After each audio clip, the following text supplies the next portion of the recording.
184(3)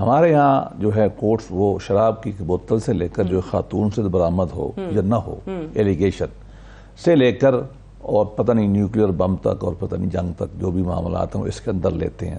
میری تو اس پہ بڑی کنسیڈرڈ اوپینین ہے. میں نے بارہ لکھا ہے کہا ہے کہ یہ مس یوز آف پاور ہے, بالکل نہیں ہونا چاہیے. اس پہ آپ ہائی کورٹ کی جو ہے سب سے بڑی بات تو یہ کہ اس کی اپیل نہیں ہے. ایک فنڈامنٹل پرنسپل تمام قوانین کا انکلوڈنگ اسلامک لا, ویسٹرن لا کا, وہ یہ ہے کہ دیکھیں انسان غلطی کر سکتا ہے, لہذا ایک بہت قابل اچھا جج بینچ وہ غلطی کر سکتا ہے, لہذا ایک اور بڑا آدمی ایک بڑا بینچ اس کو دیکھ لے. یہ اصول ہے اپیل کا. ہم تو عام طور پہ 2 اپیلوں کے لیے کہتے ہیں, یہ تو ایک بھی اس میں نہیں ہے. اور جو کوشش کی گئی ہے ابھی پارلیمان کی طرف سے کہ تھوڑا اس کو ریویو, وہ بھی اس کو پتہ نہیں کیا. بہرحال میں اس بات کے اصولاً آج سے نہیں, چودھری افتخار صاحب کے زمانے میں جب سے یہ معاملہ بہت تیز ہوا ہے, میں تو اس وقت اس کی مخالفت کر رہا ہوں. نمبر 1. نمبر 2 یہ ہے کہ اب دنیا میں جب بھی انقلاب لائے جاتے ہیں نا, یا کامیاب ہوتے ہیں یا ناکام ہو جاتے ہیں. جب انقلاب ناکام ہوتے ہیں تو یہ باتیں خوشی سے قبول کرنی چاہیے. وہ ہم جب طالب علم تھے نا, اسٹوڈنٹ لیڈر تھے, تو ہمیں ایک شعر یاد کرایا گیا تھا. وہ یہ تھا, جس کا ایک مثال سناتا ہوں. وہ یہیں سے لوٹ جائیں انہیں زندگی ہو پیاری, اور جنہوں نے عشق کرنا ہے پھر جان مارنے کے لیے آئے. اگر انقلاب لانے کی کوشش تو وہی تھی. دیکھو سارا سال اپنی طرف سے ان کا انقلاب لانے کی کوشش تھی. دیکھو ملٹری انسٹالیشن پہ چڑھے کیوں تھے, دیکھو ہمیں ماننا چاہیے, ان کو کہنا چاہیے کہ جی ہماری کوشش تھی, ہم ناکام ہو گئے, بری بات کیا. ان کا پلان تو یہی تھا نا کہ شاید ہم اس طرح سے چڑھائی کریں گے تو یہ پیچھے ہٹ جائیں گے. پیچھے نہیں, مولانا کا مراد تھا انقلاب کی شکل تھی. وہ نہیں ہوا تو اب ذرا ہمت کریں یار, ہونے کی کیا بات ہے, تاریخوں میں ہوتا رہتا ہے. وہ میں آج آپ کی اساتذہ سے نا, ان کو ایران کی بہت بڑے شہر ہے نظیری, غالباً وہ ہندوستان میں ہی آ کے رہے بڑا عرصہ. ان کا بڑا اچھا مصرع ہے کہ کسے کہ کچھ تنہ شد از قبیلہ ماں نیست. جو عشق کی راہ میں مارا نہیں جاتا نا, وہ ہمارے قبیلے میں سے نہیں ہے. اگر آپ نے انقلاب لے کے چلے تھے تو چلو یار ہمت کرو, ہونے کی کیا بات ہے. ٹھیک ہے, وہ ظاہر وہ باقی قانون پہ بعد میں اس پہ آتے. پہلے تو میں کہہ رہا ہوں کیونکہ پورا پروگرام آج ہم نے ڈیڈیکیٹ اس چیز پہ کیا ہے, تو سٹیپ بائی سٹیپ لے کر چلتے ہیں. لگتا ہے کوئی چیز لکھا ہوا ہے آپ لوگوں کے سامنے بیٹھتے ہوئے تیاری کرنی پڑتی ہے. میں بتاؤں گا اس کا پس منظر سارا. ٹھیک ہے, حافظ احسان صاحب آپ بتائیے, یہ ہم جو 184(3) کے حوالے سے اس پہ بھی آپ کا کامنٹ جو آ جائے تو اچھا ہو جائے گا, کہ واقعی پبلک امپورٹنس والی جو بات کی ہے انہوں نے دائرے کے اندر انہوں نے یہ درخواست دائر کی ہے, اور ساتھ ہی ساتھ وہ جو بہت سارے آرٹیکلز کا حوالہ دے رہے ہیں جس کی وائلیشن ہوئی ہے, تو واقعی ملٹری کورٹس بننے سے ان تمام آرٹیکلز کی وائلیشن ہو گئی ہے. بسم اللہ الرحمن الرحیم. آپ کا بہت شکریہ کہ آپ نے موقع دیا, اور ایک بڑا امپورٹنٹ ٹاپک ہے جو اس وقت پورے پاکستان کے اندر ایک ڈیبیٹ جس پہ چل رہی ہے. اس کے پراس بھی ہے, اس کے کونس بھی ہیں, اس کے پازیٹیو سائڈ بھی ہے, اس کے اوپر کرٹیسزم بھی کیا جا رہا ہے. لیکن بات اس وقت یہ ہے کہ اس وقت پاکستان کا قانون, پاکستان کا آئین اور پاکستان کی عدالتیں کیا کہتی ہیں, پھر اس کے بعد آگے چلیں گے. 1952 کا جو ملٹری ایکٹ ہے جو پاکستان بننے کے بعد بنا, اس کے بعد 1953 کے اندر پاکستان ایئر فورس ایکٹ آیا, پھر 1961 کے اندر پاکستان نیوی آرڈیننس آیا. تو اس وقت جو سویلین اوفینس تھا, یا وہ لوگ جو سویلینز تھے وہ ملٹری ایکٹ کی جورسڈکشن میں نہیں آتے تھے. 1967 کے اندر جو defence services laws ordinance number 3 اور 4 آئے, اس کے اندر 2 امینڈمنٹس آئیں. ایک امینڈمنٹ یہ آئی سیکشن 2D کے اندر آئی کہ جس کے اندر پہلی دفعہ ایکسیپشن کریٹ کی گئی آرمی ایکٹ کے اندر, اور سویلینز کو اس کے اندر دائرہ کار کے اندر لے کے آیا گیا, اور اسی کے اندر آفیشیل سیکرٹ ایکٹ 1923 کو بھی لے کے آیا گیا. دوسری امینڈمنٹ جو ہے وہ آئی 59 کے اندر, جو سیکشن 59 تھا, اس کے اندر ایک سویلین اوفینس کا ذکر کیا گیا, اور دوسرا اس چیز کا ذکر کیا گیا کہ 59 جو ہے وہ اوور رائڈنگ افیکٹ ہے دوسرے لاز کے اوپر. اگر آپ کا PPC ہے یا CRPC کوئی بھی لا ہے جو کرمنل ہے, تو اس کا اوور رائڈنگ افیکٹ جو ہے وہ سیکشن 59 کے اندر آئے گا. دونوں یہ امینڈمنٹس جو تھیں یہ پہلے پشاور ہائی کورٹ کے اندر چیلنج ہوئیں, اور پشاور ہائی کورٹ نے ان دونوں امینڈمنٹس کو ویلیڈیٹ کیا, اور انہوں نے کہا کہ یہ کوئی فنڈامنٹل رائٹس کے خلاف نہیں ہے. اور اس وقت 1962 کا کانسٹیٹیوشن جو تھا وہ ہمارے ملک میں چل رہا تھا. اس کے بعد یہ معاملہ ہے وہ لاہور ہائی کورٹ کے اندر گیا, اور لاہور ہائی کورٹ نے بھی ان دونوں امینڈمنٹس کی فیور میں فیصلہ دیا, اور اس کے ساتھ انہوں نے ایک ریفرنس جو ہے وہ سپریم کورٹ آف پاکستان کو بنا کے بھجوایا کہ چونکہ یہ امپورٹنٹ پبلک انٹرسٹ کا میٹر ہے تو آپ اس کو دیکھیں. سپریم کورٹ آف پاکستان کے اندر یہ معاملہ ٹیک اپ ہوا اور اس وقت کے جو چیف جسٹس حمود الرحمان تھے ان کی سربراہی میں ایک بینچ بنا اور اس بینچ نے 1975 کے اندر ایک فیصلہ دیا. وہ 1975 کا فیصلہ یہ تھا کہ یہ کوئی نیا اوفینس نہیں ہے, نہ کوئی نئی لائبلٹی کریٹ کرتا ہے, بلکہ اور نہ ہی یہ فنڈامنٹل رائٹس کے خلاف ہے, اور انہوں نے یہ دونوں جو امینڈمنٹس تھی ان کو ویلیڈیٹ کیا. اب 75 سے لے کے 2007 تک جو یہ 1975 بریگیڈیئر ایف پی علی کی ججمنٹ ہے اس کو ویلیڈیٹ کرتی رہی ہے سپریم کورٹ آف پاکستان. اس کے بعد 2014 کے اندر 21ویں آئینی ترمیم اس ملک کے اندر آئی, اور جس کی طرف آپ نے اشارہ بھی کیا آرمی پبلک اسکول کے اندر, اور اس کے ساتھ ساتھ آرمی ایکٹ کے اندر بھی امینڈمنٹس آئیں, اور یہ امینڈمنٹس آئیں 2015 کے اندر, اور اس کے اندر ایک سنسیٹ کلاس تھی.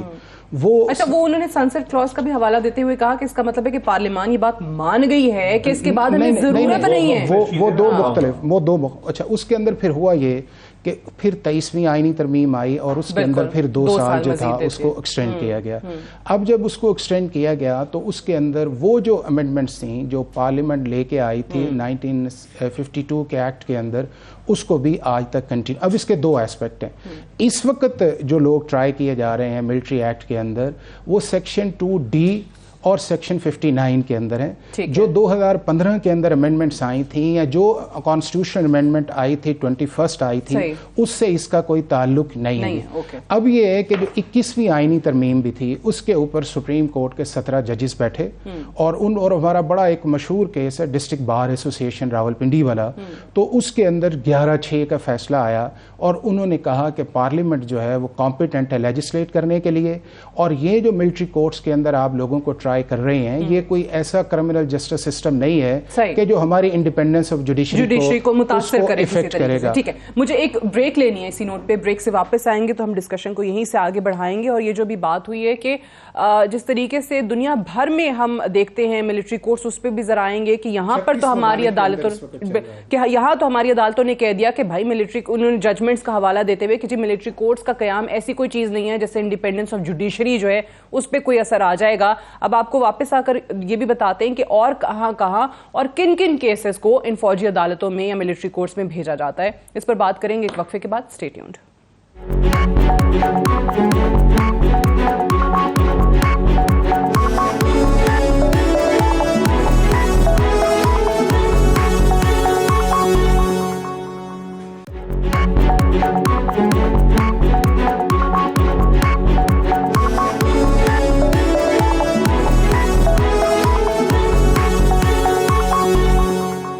Welcome back. پروگرام میں ایک بار پھر سے خوش آمدید. پروگرام میں آج ہم بات کر رہے ہیں ملٹری کورٹس کے قیام کے حوالے سے, خاص طور سے 9 مئی کے واقعات کے تناظر میں, اور وہ لوگ جو ان تمام چیزوں میں ملوث رہے ہیں ان کے مقدمات ملٹری کورٹس میں جانا کیوں ضروری ہے, اور جو ایک پرسپشن دیا جا رہا ہے, آپ سوشل میڈیا پہ بھی دیکھتے ہیں اکثر ڈیبیٹ یہ ہو رہی ہوتی ہے کہ ایسا کرنے سے نہ جانے کون سے انسانی حقوق کی خلاف ورزی ہو جائے گی. آپ کو وزیر قانون نے بھی پچھلے دنوں ایک بار پھر سے بتایا ہے کہ اس میں بالکل ملزم کو شفاف ٹرائل کا حق حاصل ہوگا. اس میں انہوں نے یہ بھی بتایا کہ اپیل بھی دائر کی جا سکتی ہے ملٹری کورٹ کے فیصلے کے خلاف. تو یہ بہت ساری چیزیں جو آپ کو سوشل میڈیا پہ اس کے برعکس ایک تصویر نظر آتی ہے. انہی تمام چیزوں پہ ہم بات کر رہے ہیں, اور ابھی ہمیں ڈیبیٹ میں راجہ خالد محمود صاحب نے بھی جوائن کر لیا جو کہ سابق اٹارنی جنرل ہیں. آپ کو بھی خوش آمدید کہتے ہیں.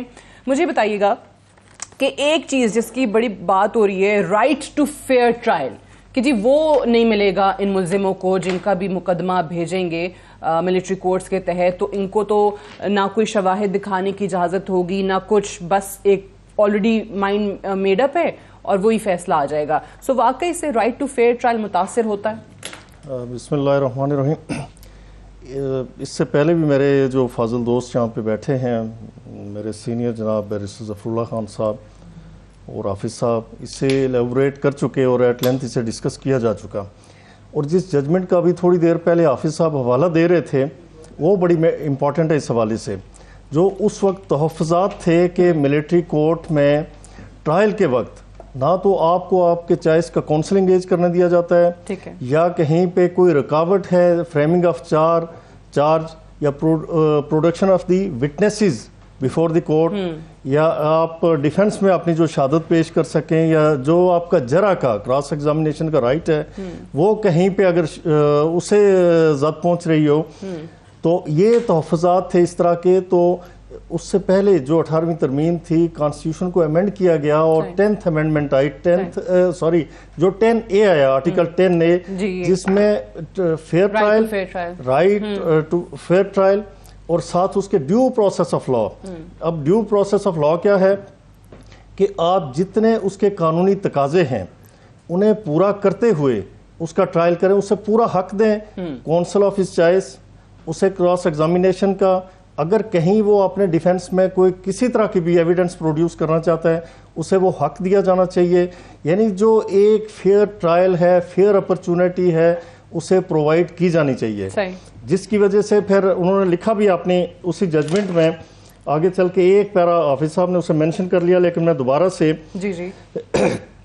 جو تحفظات تھے تو اسے 17 رکنی بینچ تھا، یعنی فل کورٹ تھی، headed by the Chief Justice of Pakistan, Mr. Justice Nasir Mulk. انہوں نے کہا process and procedure followed by the forum established and under Pakistan Army Act 1952 had been found to be satisfactory and consistent with the recognized principles of criminal justice in different judgments of the Supreme Court and Federal Shariat Court. Procedure which was found acceptable by the superior courts for officers and men of the Pakistan Army could hardly be termed as unacceptable for trial of terrorists/civilians. It is important.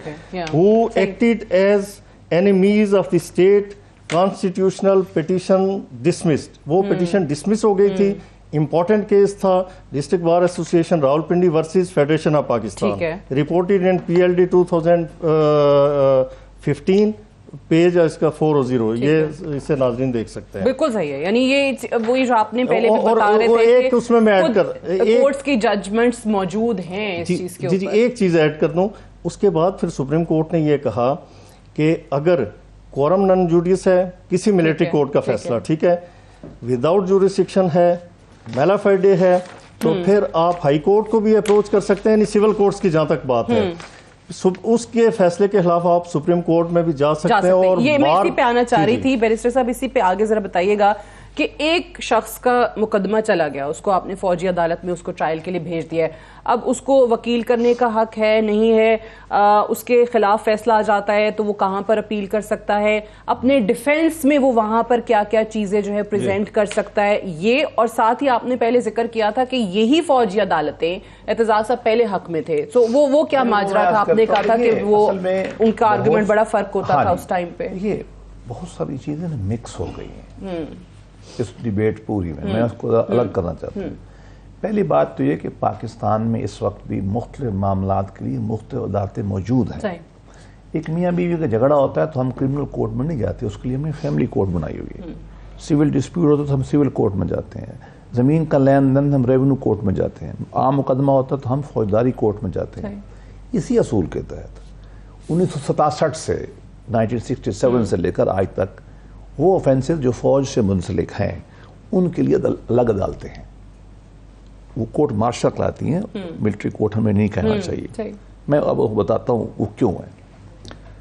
یہ military court normally لوگ کیوں گھبرا رہے ہیں؟ وہ اس لیے گھبرا رہے ہیں کہ جب بھی مارشل لا لگتا رہا ہے وہ کورٹس میں آتی تھیں، اور کورٹس میں عام جو اوفینسز ہوتے ہیں ملک میں، چوری ہے، ڈاکہ ہے، پولیٹیکل پرابلم ہے، ان کا وہ مقدمہ چلاتے تھے جس میں کوئی پرابلم پیدا ہوتا تھا.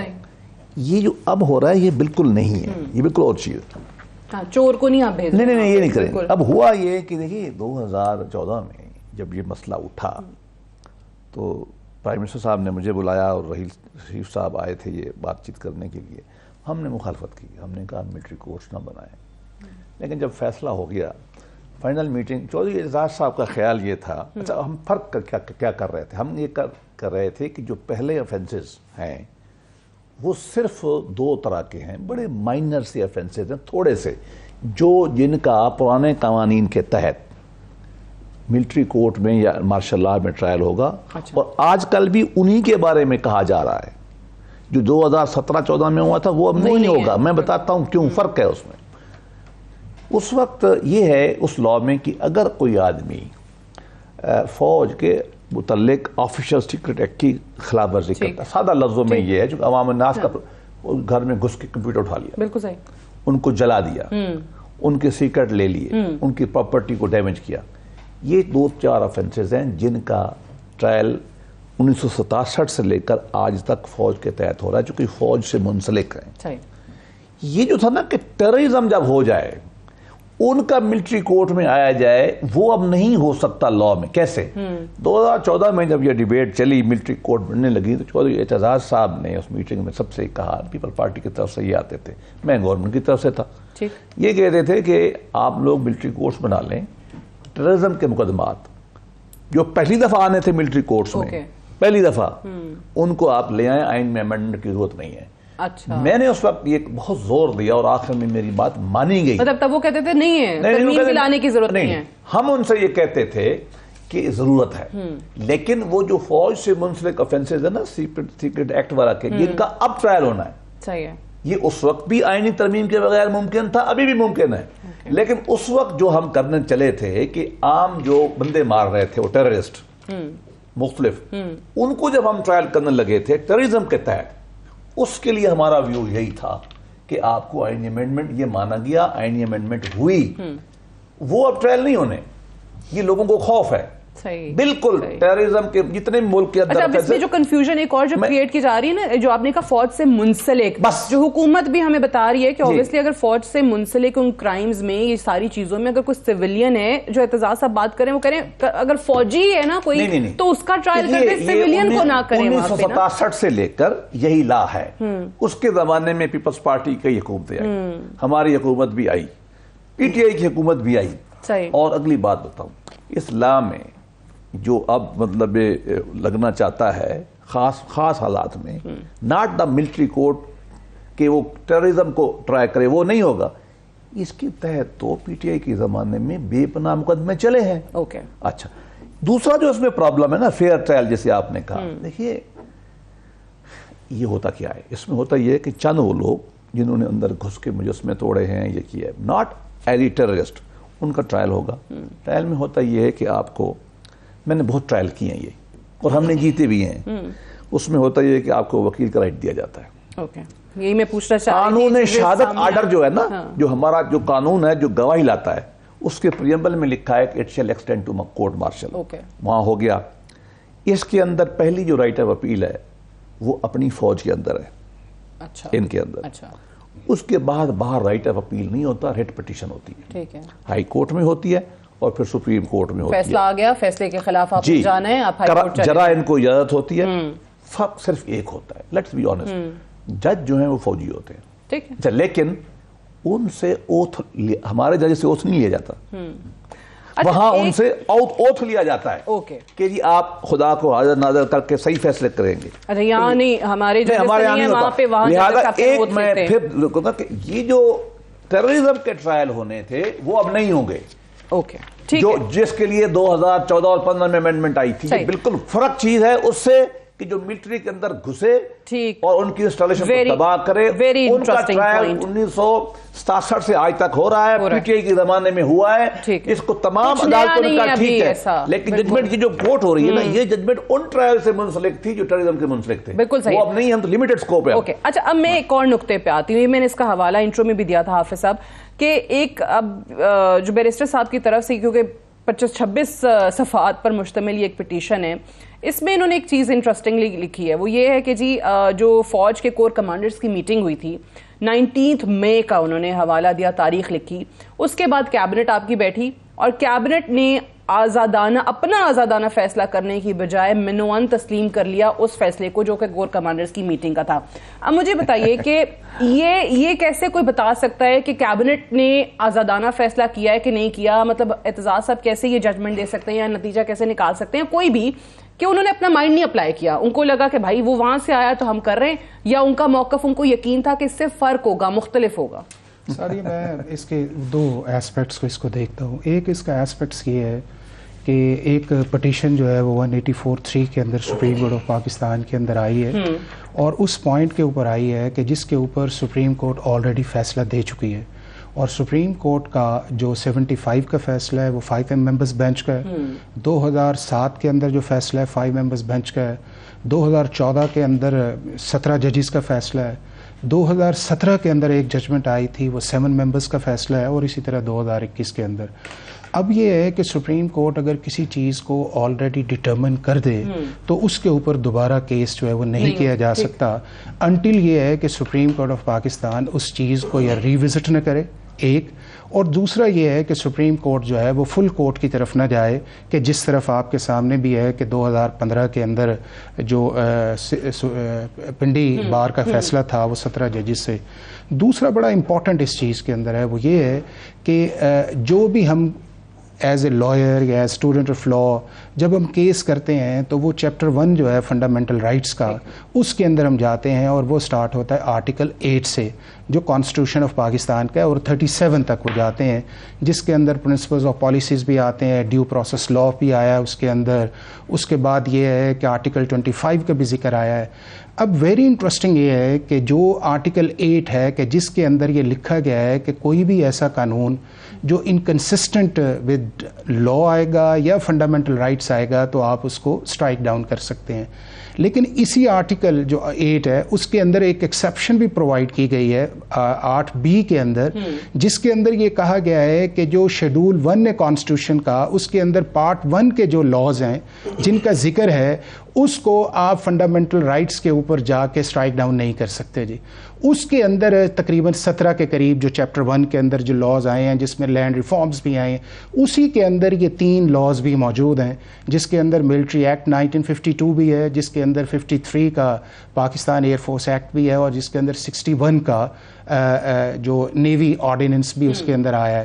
تو اب یہ ہے کہ اگر سپریم کورٹ اس کے اندر جائے گی تو ایک تو یہ ہے کہ یہ صرف جو اسٹرائک ڈاؤن والا معاملہ لکھا گیا ہے جو اس پٹیشن کے اندر بھی آیا ہے کہ جس کے اندر انہوں نے کہا ہے کہ جو سیکشن 2D کی امینڈمنٹس ہیں اور اس کے بعد جو سیکشن 59 ہے اس کو کیا جائے، لیکن یہ دونوں چیزیں جو ہیں وہ آلریڈی سپریم کورٹ فیصلہ بھی کر چکی ہے، اور جن گراؤنڈز کے اوپر انہیں چیلنج کیا جا رہا ہے وہ گراؤنڈز جو ہیں اس کے اندر کانسٹیٹیوشن بذات خود ایک ایکسیپشن جو ہے وہ پرووائڈ کرتا ہے کہ یہ فنڈامنٹل رائٹس کے اندر نہیں آئے گا، تو لہذا یہ سپریم کورٹ آف پاکستان کے اندر جب یہ معاملہ جائے گا تو اس وقت فیڈریشن کو بھی نوٹسز آئیں گے، اٹارنی جنرل کو بھی آئے گا، کچھ اور 5 لوگ جو ہیں وہ سول سوسائٹی سے ان کی بھی گئے ہوئے ہیں۔ میں جو پہلے پوائنٹ کہہ رہی تھی کور کمانڈرز کی میٹنگ کا مطلب اگر بیرسٹر صاحب نے ایک آرگومنٹ دیا ہے، آپ کا آرگومنٹ ایگزیکٹلی وہ ہے کیونکہ آپ بھی اسی سے یقین کرتے ہیں، تو ہاؤ کین آئی سے کہ بھائی آپ نے اپنا مائنڈ اپلائی نہیں کیا، آپ نے بیرسٹر صاحب کی بات کو کیبنٹ سے پہلے جو تھی وہ نیشنل سیکیورٹی کمیٹی کی میٹنگ ہوئی تھی، اس کمیٹی کے اندر گورنمنٹ بھی تھی اور دوسرے جو ہمارے ملٹری اسٹیبلشمنٹ کے لوگ ہیں وہ بھی تھے، اس کے اندر فیصلے ہوئے تھے، اور ان فیصلوں کو جا کے ڈیبیٹس کے بعد جب کیبنٹ کے اندر گئے تو کیبنٹ نے جا کے اس کے اوپر ایک فیصلہ کیا، اور وہ اس لیے یہ ہے کہ ہمارا ملٹری ایکٹ یہ کہتا ہے کہ جتنی دیر تک فیڈرل گورنمنٹ جو ہے وہ اپروول نہیں دے گی کسی ٹرائل کو کرنے کی، اتنی دیر تک وہ ٹرائل جو ہے اس کی کوئی لیگیلٹی جو نہیں ہے، تو وہ اس چیز کا اب کیبنٹ کے منٹس ڈیفینیٹلی آئیں گے تو اس کو پرزیوم کرنا جو ہے کیسے کرتی میں کہنا بتا دیتی کہ ہوتا کیا ہے۔ کیبنٹ اپنے تئیں سے کوئی فیصلہ نہیں کرتی، کیبنٹ سے نیچے ایک سمری آتی ہے، اس میں ہر ڈپارٹمنٹ لکھتا ہے کہ یہ قبول کر لیا جائے، تو کیبنٹ قبول کرتی ہے یا ریجیکٹ کرتی ہے یا امینڈ کرتی ہے۔ تو کیا ہم یہ کہیں گے کہ جب کسی ڈویژن کی سمری آئی ہے کیبنٹ نے مان لیا، انہوں نے ڈکٹیشن کیا ہے؟ ایسا ہوتا نہیں ہے۔ ان کو دیکھیں فورم ہے، 50 بندے باتیں کرتے ہیں، وکیل بھی مطالبے کرتے ہیں، پھر کیبنٹ میں جاتا ہے، کیبنٹ قبول کر لیتی ہے، تو ہم کیا کہیں گے کہ انہوں نے وکیلوں کی بات مانی؟ ایسا نہیں ہے، کیبنٹ آئسولیشن میں ورک نہیں کرتی، اس کے سامنے تجاویز آتی ہیں، وہ قبول کرتی ہیں، قبول نہیں کرتی۔ اچھا وہ جو ترمیم جس میں اعتزاز صاحب ہمارے ساتھ تھے، کئی میٹنگ میں ہم بیٹھے تھے، میں نے مخالفت کی تھی، ہم نے کہا نہیں ہونا چاہیے، لیکن اس وقت چونکہ حالات بہت خراب تھے، میاں نواز شریف نے فیصلہ کر لیا، ہم نے لا بنا دیا۔ اور بھائی اس وقت کیا ہم یہی کہیں گے کہ اس وقت کی کیبنٹ، یا ایک اور بات ہے، یہ فیصلہ ہوا تھا تمام پولیٹیکل پارٹیز میں، ہم نے ان کو بلایا تھا، کیا وہ بھی ڈکٹیشن تھا؟ ایسا نہیں ہوتا، ایسی باتیں میں نہیں کرنی چاہیے۔ کیبنٹ کسی کی بھی ہو، ہمارا ہائیسٹ ڈیسیژن میکنگ فورم ہے، اور وہ ہمیشہ فنکشن کرتا ہی ایسے ہے کہ اس کو کوئی ریکویسٹ بھیجتا ہے، مطالبہ کرتا ہے، اس کو وہ دیکھ کے ہاں یا نہ کرتا ہے. اوکے اچھا، اب ایک آپ نے بڑا انٹرسٹنگ پوائنٹ جو پہلے کہا تھا کہ ان سے اوتھ لیا جاتا ہے، جو ججز بیٹھے ہیں. اب اسی پہ ذرا راجہ صاحب آ جائیے کہ اگلا نقطہ اس میں یہ موقف ان کا آیا ہے کہ جی 7 جون کو ایک فارمیشن کمانڈرز کی میٹنگ ہوئی جس میں پاک فوج کے چیف، سینئر جنرلز وغیرہ موجود تھے. پھر اس کے بعد ایک پریس ریلیز آتی ہے اور اس میں یہ کہا گیا کہ جی جو کثرت سے جمع کیے گئے ناقابل تردید شواہد ہیں ان کو نہ جھٹلایا جا سکتا ہے نہ بگاڑا جا سکتا ہے. یہ اپنی پٹیشن میں وہ مینشن کر رہے ہیں. تو اب اسی سے آگے انہوں نے آرگومنٹ اپنا یہ بلڈ کیا ہے کہ جب سینئر ججز including the chief of the institution یہ آپ کو کہہ دیتے ہیں کہ نہیں جی irrefutable ایویڈنس ہے، سو پھر وہ جو ججز بیٹھے ہوئے ہیں فوجی عدالتوں کے اوپر وہ کیسے اس کے خلاف جائیں گے؟ روز کرتے ہیں. یہ ان کا نقطہ ہے. راجہ روز ہوتا صاحب فرمائیے. دیکھیں یہ میں بیرسٹر صاحب اس کی وضاحت کر چکے ہیں بڑی اچھی طرح سے. وہ تو انہوں نے اوتھ والی بات بتا دی، اب وہ کہہ رہے ہیں روز ہوتا ہے، کوئی ایسی بھی مثال ہے. اوتھ سے پہلے میں ایک اور کہ پچھلا جو دور کا اس میں 25 لوگوں کا انہی کورٹس نے ٹرائل کیا اسی لا کے تحت، اسی لا کے تحت 3 کو ڈیتھ سینٹینس ہوئی. اور یہ کوئی نئی امینڈمنٹ نہیں، جس طرح بیرسٹر صاحب نے فرمایا یہ بالکل اپنی جگہ حقیقت ہے اور درست بات ہے کہ اس کے لیے کانسٹیٹیوشن کو بھی امینڈ کرنا قطعاً ضروری نہیں تھا، کیونکہ اسٹیچوٹ کے اندر لا کے اندر ایک چیز پرووائڈڈ ہے. اور وہ جو کہتے ہیں کہ جی لا کے اندر یہ موجود نہیں ہے کہ سویلین کا ملٹری کورٹس میں ٹرائل ہوگا، تو وہ اس کے بالکل جو 21D ہے اس کے 3 میں واضح لکھا ہوا ہے کہ persons not otherwise subject to this act who are accused of. اور ساتھ یہ میں ایک لائن پڑھ لیتا ہوں کہ جو متعلقہ اس کی کلاز ہے 3، وہ کہتی ہے کہ اور اٹیک باقی اوفینسز کے علاوہ اٹیک اینی سول اور ملٹری انسٹالیشنز ان پاکستان. جو کوئی سیولین ملٹری انسٹالیشنز پہ، سیولین انسٹالیشنز پہ یا اس طرح کی جو لائک GH کے اور جس طرح سے ہوا یہ کام، تو پوری طرح سے اس کے ایمبٹ میں آتا ہے، اس کے دائرہ اختیار. اب جو دوسرا یہ آپ کہہ رہے ہیں صرف فوجی تنصیبات پہ حملہ جو کریں گے نا، فوجی تنصیبات، جس طرح وہ ریڈیو پاکستان والا پشاور والا ہوا اس کو اس سے الگ رکھیں گے، اس میں نہیں آئے گا. تو ان پہ جو بھی وہ سیولین جا کے دیکھیں، ایک آسان سی بات ہے کہ کورٹ میں کوئی فرد جاتا ہے کسی کیس کے حوالے سے، کورٹ میں جا کے جج پہ حملہ آور ہوتا ہے. اب وہ کرمنل کیس تو اس پہ پولیس جو متعلقہ تھانے کی ہے وہ تو بنائے گی، لیکن کنٹیمپٹ آف کورٹ اس جج کا اختیار ہے، اس کے اندر اسے بھیجے گا. یہ نہیں کہ کرمنل آفینس کانسٹیٹیوٹ ہو گیا، پولیس نے FIR کا.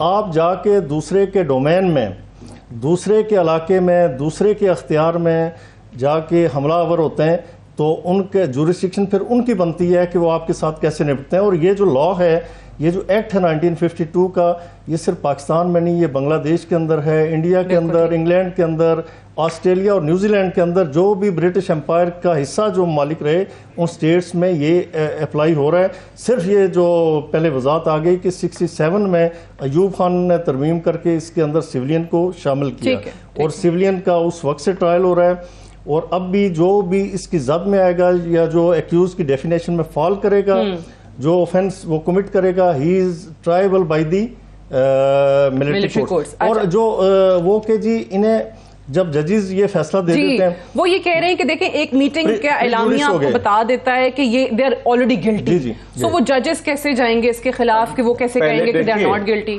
دیکھیں جو بھی پروسیکیوشن آتی ہے، if I have evidence to present, جب بھی پروسیکیوشن آتی ہے نا، وہ شروع یہیں سے ہوتی ہے کہ ہمارے پاس بہت اچھا ایویڈنس ہے، لیکن یہ کلیم ہوتا ہے، ہم روز کرتے ہیں، اس کے بعد کورٹ میں پیش ہوتے ہیں اور وہ انہوں نے دیکھنا ہے، ان کو فلی اختیار ہے.